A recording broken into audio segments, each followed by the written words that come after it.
شروع اللہ کا نام لے کر جو بڑا مہربان نہایت رحم والا ہے۔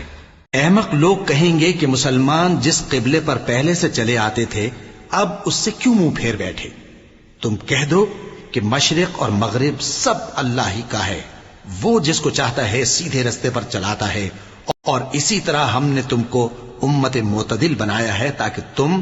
لوگوں پر گواہ بنو اور پیغمبر آخر الزمان صلی اللہ علیہ وآلہ وسلم تم پر گواہ بنے۔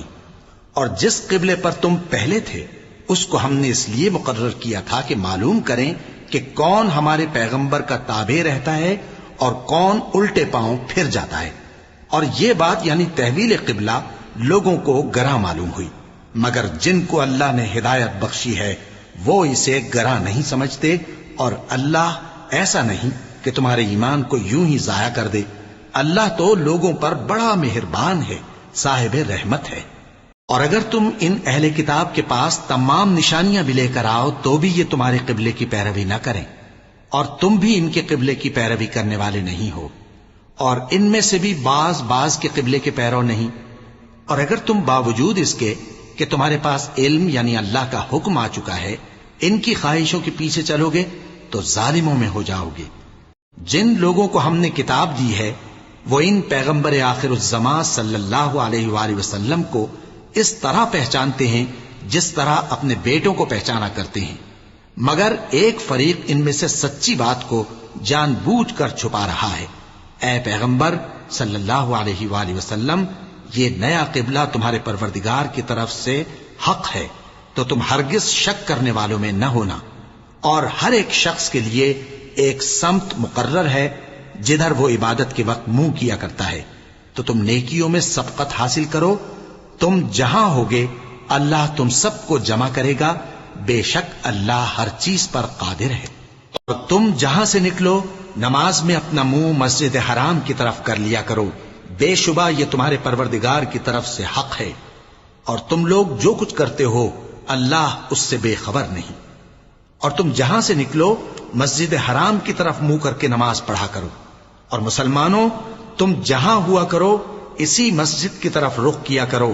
یہ تاکید اس لیے کی گئی ہے کہ لوگ تم کو کسی طرح کا الزام نہ دے سکیں، مگر ان میں سے جو ظالم ہیں وہ الزام دیں تو دیں، سو ان سے مت ڈرنا اور مجھی سے ڈرتے رہنا، اور یہ بھی مقصود ہے کہ میں تم کو اپنی تمام نعمتیں بخشوں، اور یہ بھی کہ تم راہ راست پر چلو۔ جس طرح من جملہ اور نعمتوں کے ہم نے تم میں تمہیں میں سے ایک رسول بھیجے ہیں جو تم کو ہماری آیتیں پڑھ پڑھ کر سناتے اور تمہیں پاک بناتے، اور کتاب یعنی قرآن اور دانائی سکھاتے ہیں، اور ایسی باتیں بتاتے ہیں جو تم پہلے نہیں جانتے تھے، سو تم مجھے یاد کیا کرو، میں تمہیں یاد کیا کروں گا، اور میرا احسان مانتے رہنا اور میری ناشکری نہ کرنا۔ اے ایمان والو، صبر اور نماز سے مدد لیا کرو، بے شک اللہ صبر کرنے والوں کے ساتھ ہے۔